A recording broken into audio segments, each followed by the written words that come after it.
जय जगत्माता बगलामुखी ओम ह्रीं बगलामुखी वरदे सर्वसौभाग्यप्रदायिनी समस्त भक्तानां सर्वाभीष्टं साधय साधय ह्रीं ओम स्वाहा. நான் இப்பொழுது ஸ்ரீ சூரியமங்கலம் அத்வைத வேத வித்யாபீடத்திலே உள்ள பகலாமுகி தேவி க்ஷேத்திரத்தில் இருந்து உங்களிடம் பேசிக்கொண்டிருக்கிறேன். நமக்கு இந்த ஜாதகத்தை பற்றி பார்ப்போம். இது ஒரு அம்மா, அதாவது இந்த பையனோட பேர் பார்த்தா உங்களுக்கு தெரியும், மேலே போட்டிருக்கு. அப்போ ஒரு பையன், இந்த பையனோட அம்மா ஒரு 2 வருஷம் முன்னாடி, அதாவது இப்போது 2025 ஜனவரி மாதம் 10ஆம் தேதி அப்போ தான் நான் இது பேசிக்கொண்டிருக்கிறேன். 2 வருஷம் முன்னாடி இந்த அம்மா ஜாதகம் பார்க்க வந்தாங்க. அதாவது இந்த பையனோட அம்மா ஜாதகம் கொடுத்துட்டு, அப்போ ஜாதகம் எல்லாம் பார்த்து சொன்னேன், ரொம்ப நல்லா இருக்குது, யோகங்கள் எல்லாம் இருக்குது, நல்ல ஜாதகம் தான். ஆனால் இப்போ இந்த பையன் ஒரு அந்நிய ஜாதியில்பட்ட ஒரு பொண்ணை லவ் பண்ணிட்டு இருக்கு. அதை தடுக்க வேண்டும். ஏனென்றால் அவள் நல்லவள் அல்லை, ரொம்ப கெட்டவள். ஜாதி வேற இருக்கிறதுனால நான் சொல்லவில்லை, ஆனால் அவள் ரொம்ப கெட்டவள். அவளால் இவனுக்கு தன நஷ்டம், மானகானி, ஜெயில் வாசம் இப்படி உண்டாகும். அப்போ அந்த அம்மா சொன்னாங்க, என்ன சுவாமி இப்படி சொல்கிறீங்க, நாங்கள் ரொம்ப ஆர்த்தடாக்ஸ் ஃபேமிலி. அந்த அம்மா பெரிய உத்தியோகத்தில் இருக்காங்க. என்னோட பையன் ரொம்ப நல்லவன், எனக்கு அந்த ஒரு பையன்தான் இருக்கிறது. நாங்கள் அப்பா அம்மா பையன் எங்ககிட்ட ஃப்ரெண்ட்ஸு மாதிரி தான் பழகிறாங்க. என்ன விஷயமா இருந்தாலும் எங்ககிட்ட அவன் டிஸ்கஸ் பண்ணோம். அவன் அப்படி ஒரு ரிலேஷன்ஷிப் இருந்தால் கண்டிப்பாக எங்ககிட்ட சொல்லியிருக்கும். அது மட்டுமல்ல, அவன் அந்த மாதிரி எல்லாம் போகப்பட்ட பையன் கிடையாது. அதனால் நீங்கள் சொல்லப்பட்ட இந்த விஷயம் என்னால் ஜீர்ணிக்க முடியாது, அப்படி அந்த அம்மா சொன்னாங்க. அப்போ நான் சொன்னேன், உங்கள் பையனே நான் பார்த்ததில்லை, என்கிட்ட இருக்கப்பட்டது இந்த பேப்பர் தான். இந்த பேப்பரில் இருக்கப்பட்ட விஷயந்தான், இந்த பேப்பர்னு சொல்லப்பட்டு நீங்கள் டேட் ஆஃப் பர்த் டைம் எல்லாம் கரெக்டு தான் கொடுத்துருக்கிறது இல்லையா?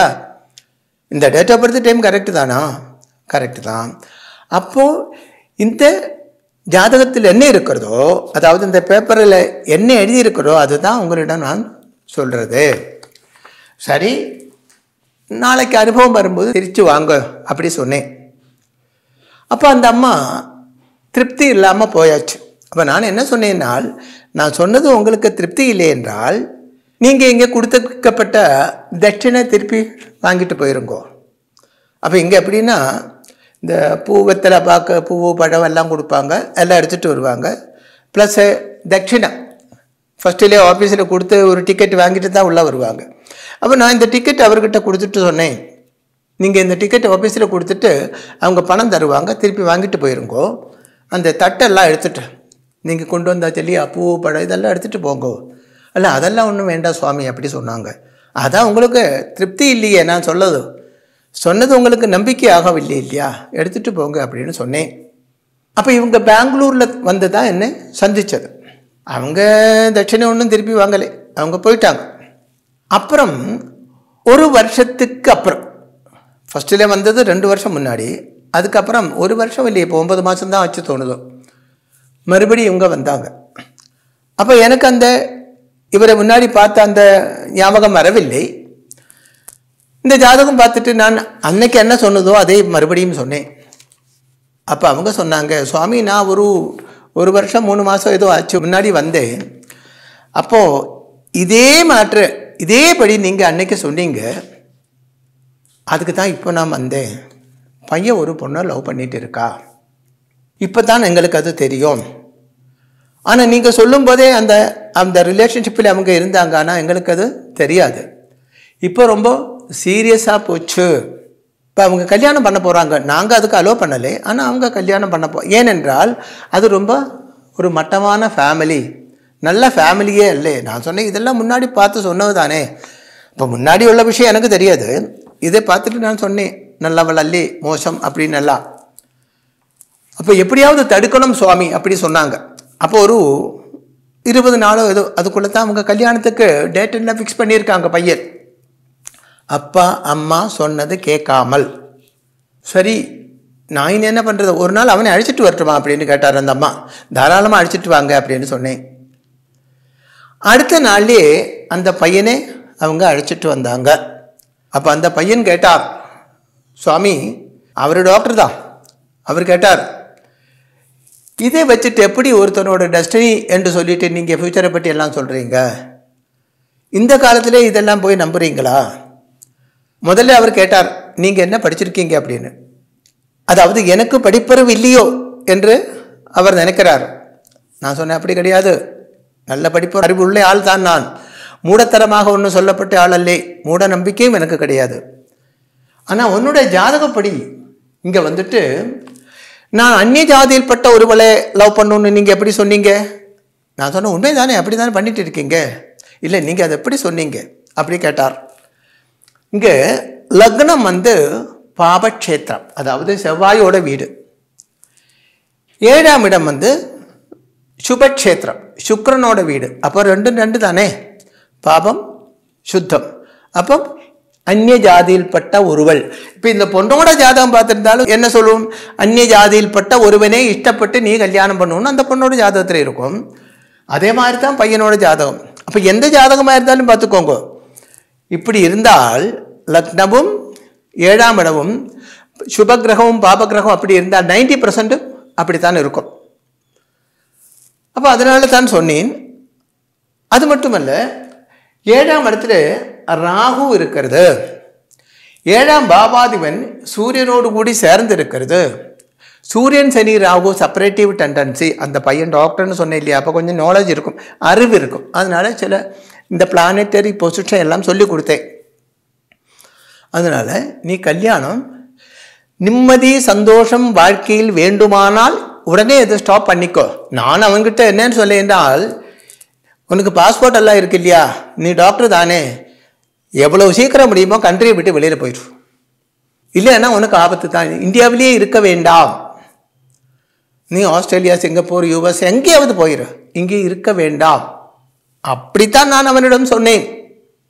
ஆனால் ஏற்கனவே அம்மா, பையனோட அம்மா வந்து திருப்தி இல்லாமல் போன மாதிரி. அப்போ இவன் சொன்னார், மனப்பொருத்தம் தான் சுவாமி முக்கியம், நீங்கள் சொல்கிற மாதிரி எல்லாம் கிடையாது, மனப்பொருத்தம் தான் முக்கியம். நாங்கள் 3 வருஷமாக லவ் பண்ணுறோம், ரொம்ப அந்யோன்யமாக இருக்கோம் அப்படியெல்லாம் சொல்லி. சரி, எனக்கு நிறைய ஆள் வெயிட் பண்ணிட்டு இருக்கு, உங்களிடம் ரொம்ப ஆர்குமெண்ட்ஸ் பண்ணுறதுக்கு எனக்கு மூடு இல்லை, உங்கள் விருப்பப்படி என்னமோ பண்ணுங்க போங்க இப்படி சொல்லி விட்டாச்சு. இப்போ ப்ரெசண்ட் கண்டிஷனில் பையன் ஜெயிலில் இருக்கான். இந்த அம்மா வந்து சொன்னான், சுவாமி பையன் ஜெயிலில் இருக்கு, ஏதாவது பண்ணுங்கோ. ஃபஸ்ட்டில் அந்த பெயில் கிடைக்கிறதுக்காக அப்ளை பண்ணேன், அது கேன்சல் பண்ணியாச்சு, ரிஜெக்ட் பண்ணியாச்சு, பெயில் கிடைக்கல. ஹைகோர்ட்டுக்கு போக போகிறோம், பெயில் கிடைக்கணும் சுவாமி, அதுக்கு ஏதாவது பூஜை புரஸ்காரங்கள் பண்ண முடியுமான்னு கேட்டுட்டு மறுபடியும் வந்திருக்காங்க இப்போ. அப்போ பாருங்கோ, இதுக்கு என்ன பிரச்சனை என்றால், 7ஆம் இடத்தில் இருக்கப்பட்ட ராகு.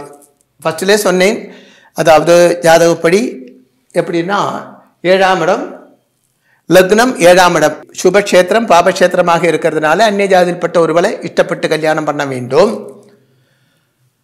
அதே மாதிரி இந்த ராகு தானே 7ல் இருக்கப்பட்டது, ராகு 7ஆம் இடத்துல இருக்கிறது. 7ஆம் பாபாதிபனாக இருக்கப்பட்ட சுக்கிரன் சூரியனோடு கூடி இங்கே வந்து சுக்கிரன் சூரியனோடு கூடி சேர்ந்து இருக்கிறது. சூரியன் சொந்த வீட்டில் இருக்கு, பவர் ஜாஸ்தி.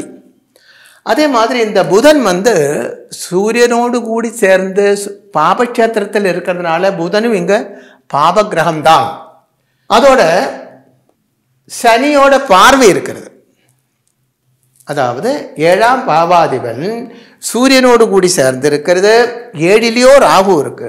7ஆம் பாவாதிபன் சூரியனோடு கூடி சேர்ந்து இருக்கிறது, அங்கே சனி பார்வை இருக்கிறது. இதெல்லாம் செப்பரேட்டிவ் டெண்டன்சி தான். இப்போ இந்த பொண்ணே அல்ல, எந்த பொண்ணை கல்யாணம் பண்ணி இருந்திருந்தாலும் பிரச்சனை உண்டாகும். ஆனால் அந்த பொண்ணோட ஜாதகம் கூட என்கிட்ட அவங்க கொடுத்துருந்தாங்க. அதனால தான் இவள் ரொம்ப கெட்டவள், நல்லதல்லை. சாதாரணமாக கல்யாணம் ஆகும், டிவோர்ஸ் ஆகும், அதெல்லாம் இதே மாதிரி உள்ள ஜாதகத்துக்கு சர்வசாதாரணமாக நடக்கிறது உண்டு.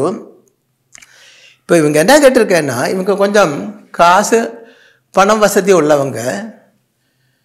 நான் சொன்னேன், வாழ்க்கையை வேஸ்ட் பண்ணாதே, எப்படியாவது கோர்ட்டு கேஸுன்னு போயிடுச்சுன்னா வருஷக்கணக்கு நீண்டுட்டே போகும். ஏன்னா அவங்களோட மேட்ரு மட்டுமல்ல, கோர்ட்டில் ஆயிரக்கணக்கு இதே மாதிரி இருக்குது. ஒரு நல்ல அட்வொகேட்டை பார்த்து அவுட் ஆஃப் கோர்ட்டு செட்டில்மெண்ட்டுக்கு மூவ் பண்ணு. அப்போ அவங்க என்ன சொல்கிறாங்கன்னா, அதை ஆல்ரெடி மூவ் பண்ணிட்டு இருக்கோம், அவங்க 2 கோடி ரூபாய் கேட்குறாங்களாம். கேஸ் ஒன்றும் வேண்டாம், நாங்கள் விலகி போயிடுறோம். அப்போ பாருங்கோ, உத்தமையாக இருந்தால் அப்படி கேட்பாங்களா? அப்புறம் வேறு நிறைய விஷயங்கள் எல்லாம் இருக்குது, அதில் இப்படி ஓப்பனாக சொல்லக்கூடாத விஷயங்கள், அதனால சொல்லவில்லை. அப்போது எப்போ ஆயிருந்தாலும் உங்களுடைய குழந்தைகள் ஜாதகத்தில் 7ஆம் இடத்தில் சூரியனோ சனியோ ராகுவோ இருந்தால், லக்னம் வேறு, அதாவது லக்னம் சுபக்ஷேத்திரம், 7ஆம் இடம் பாபக்ஷேத்திரம், இல்லை லக்னம் பாபக்ஷேத்திரம் 7ஆம் இடம் சுபக்ஷேத்திரம், இப்படி இருந்தால் லவ் மேரேஜ் உண்டாகிறதுக்குள்ள வாய்ப்பு அதிகமாக உண்டு, அந்நிய ஜாதியில் உள்ளது. ஆனால் இந்த காலத்தில் ஜாதி மதம் அது ஒன்றும் பெரிய பிரச்சனையாக பார்க்கப்பட்டதில்லை. ஆனால் கல்யாணம் பண்ணி அந்த காலம் வரை சந்தோஷமாக இருக்குன்னா விட்டுடலாம். ஓகே, வேறு ஜாதியை கல்யாணம் பண்ணுறோம், வேறு மதத்தில் கல்யாணம் பண்ணுறோம், ஓகே. நீ அந்த காலம் வரை ஒரு ஆள் கூட, ஒரு பொண்ணு கூட, இல்லை ஒரு பையன் கூட சந்தோஷமாக வாழும் என்றால், குடும்பத்தில் பிரிவு வராது என்றால், உங்களுக்குள்ளே சண்டை வராது என்றால் தாராளமாக நடத்தி வைக்கலாம், அதில் தப்பே இல்லை. இப்போ இப்படி இருக்கப்பட்ட ஜாதகங்கள்ல இப்போ 7ஆம் இடம் கொண்டு மட்டும் பார்த்தால் போதும். ஆனால் நல்ல விஷயம், அவர் வேற எங்கேயும் போய் ஜாதகம் பார்த்து யாரும் இது பண்ணு அப்படி ஒன்று சொன்னதாக சொல்லவில்லை. ஜோதிஷம் தெரிஞ்ச எந்த ஆச்சாரியன்கிட்ட அவர் போயிருந்தாலும் இது வேண்டாம் அப்படித்தான் சொல்லியிருப்பாங்க. ஏன்னா இந்த பையனோடையும் அந்த பொண்ணோடையும் ஜாதகம் சேராது. அது மட்டுமல்ல, எல்லா ரீதியிலேயும் அந்த பொண்ணோட ஜாதகத்தில் அசுபத்துவம், சுபமல்லாத பிளானட்டரி பொசிஷன் நிறைய இருந்தது. இப்போ உங்களோட குழந்தைகளோட ஜாதகத்தில், இல்லை உங்களுடைய ஜாதகத்தில் உங்களுக்கே சந்தோஷகரமான ஒரு குடும்ப வாழ்க்கை இல்லையா? சந்தேகம் இல்லை, 7ஆம் இடத்துல இந்த பாப கிரகங்கள் தான் இருக்கும். அந்த கிரகம் இருக்கணும்னு கிடையாது, தரிசனம் இருந்தாலும் போதும். ஒரு கிரகம் எந்த ராசியிலே இருக்கிறதோ அதே பலம் வேணும்னால் அதை விட இன்னும் கொஞ்சம் அதிக பலம் அது பார்வை எந்த ராசியில் பார்க்கிறதோ அங்கே இருக்கும். அப்போ ஒரு கிரகம் 7லே இருந்தால் மட்டுமல்ல, அது எங்கெங்கே பார்வை இருக்கிறதோ அங்கெல்லாம் அதோட அந்த பலம் சுபமாயிருந்தால் சுபம், தோஷமாயிருந்தால் தோஷம் உண்டாகத்தான் செய்யும். அப்போது ஜாதகத்தில் கடுமையான மாங்கல்ய தோஷம், ஆனால் அதுக்கு சிறைவாசம் உண்டாகும் என்று சொல்வதற்கு என்ன காரணம் என்றால், அதாவது தன நஷ்டம், மானகாணி, சிறைவாசம் அப்படித்தான் சொன்னேன். அதுக்கு என்ன காரணம் என்றால், 7ஆம் இடத்தில் இருக்கப்பட்ட ராகு 7ஆம் பாவாதிபன் சூரியனோடு சேர்ந்து இருக்கிறது, பிளஸ் சனி பார்வையில் இருக்கிறது. அப்போ அந்த செப்பரேட்டிவ் டெண்டன்சி உள்ள 3 கிரகங்களும் ஒன்று சேர்ந்து ஒரு பாயிண்டில், அதாவது 7ஆம் பாவாதிபனை பந்திக்கிறது. 7ஆம் பாவாதிபனுக்கு அந்த பாபத்தம் ஃபுல்லாக கொடுக்கறது. புதனோடு கூடி சேர்ந்திருந்தாலும் புதனும் அங்கே சம்பூர்ண பாப கிரகம்தான். அதனால தான் லீகல் ப்ராப்ளம்னு சொல்லும்போது அது டிவோர்ஸ் கேஸ் லீகல் ப்ராப்ளம் தான். டிவோர்ஸ் கேஸ் நடத்தப்பட்டவங்க எல்லாம் ஜெயிலில் போகிறதில்லை. ஆனால் இதில் சிறைவாசம் உண்டாகும் என்று சொல்வதற்கு காரணம், அந்த 7ஆம் பாபாதிபனே சனி பார்வைக்கு சூரியனோடு கூடி சேர்ந்திருக்கிறது, பிளஸ் 7ஆம் பாபாதிபனுடைய க்ஷேத்திரத்தில் ராகு இருக்கிறதுனால தான். ஜெய் ஜெகத் மாதா பகலாமுகி. ஓம் க்ரீம் பகலாமுகி வரதே சர்வ சௌபாகிய பிரதாயினி. சமஸ்த பக்தானாம் சர்வாபீஷ்டம் சாதய சாதய க்ரீம் ஓம் ஸ்வாஹா. ஸ்ரீ சூரியமங்கலம் அத்வைத வேத வித்யாபீடத்தில் தாந்திரீக பூஜைகளில் சிறந்து விளங்கும் பல ஆச்சாரியர்களால் அமாவாசை மற்றும் பௌர்ணமி நாளன்று சிறப்பு யாகங்கள் நடைபெறுகின்றன. இந்த யாகங்களில் கலந்து கொள்வதன் மூலம் அன்னை ஸ்ரீ பகலாமுகி தேவியின் அருளால் நம் சர்வதோஷங்களும் நீங்கி சகல சௌபாகியங்களும் நம்மை பரிபூரணமாக வந்தடையும். ஸ்ரீ சூரியமங்கலம் அத்வைத வேத வித்யாபீடம் ஜோதிடம், பிரசன்னம், வாஸ்து, தாந்திரீக பூஜைகள் மற்றும் வேத யாகங்கள் செய்திட தொடர்புக்கு 7305442299 7305442299. தொடர்பு மையங்கள் சென்னை, கோவை, பெங்களூரு, ஹைதராபாத், விஜயவாடா, டெல்லி, மும்பை, திருநெல்வேலி, டெக்சாஸ்.